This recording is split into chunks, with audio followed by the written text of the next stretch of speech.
తెలంగాణ ప్రభుత్వ కుల సర్వేకు చట్టబద్ధత లేదని, జనగణన ద్వారా తీసే కులాల లెక్కలకు చట్టబద్ధత కల్పిస్తామని అన్నారు కేంద్ర మంత్రి కిషన్ రెడ్డి. కులగణన ఎలా చేస్తారనే అంశాన్ని తెలంగాణ రాష్ట్ర బీజేపీ పదాధికారుల సమావేశంలో రాష్ట్ర బీజేపీ నేతలకు వివరించారు. బ్రిటిష్ కాలంలో చేసిన కులగణన తర్వాత ప్రస్తుతం బీజేపీ కులగణన చేస్తోందన్న అంశాన్ని జనంలోకి విస్తృతంగా తీసుకెళ్లాలని సూచించారు కిషన్ రెడ్డి.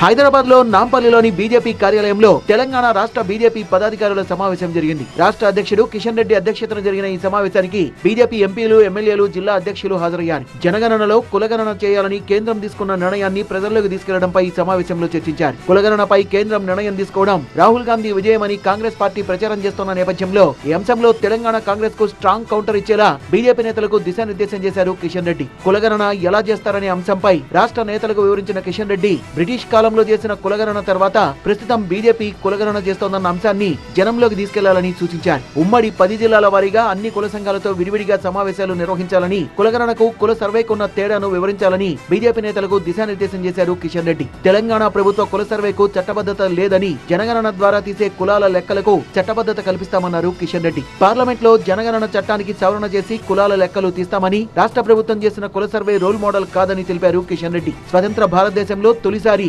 జనగణనలో కులగణన చేయాలని కేంద్ర కేబినెట్ నిర్ణయం తీసుకుంది.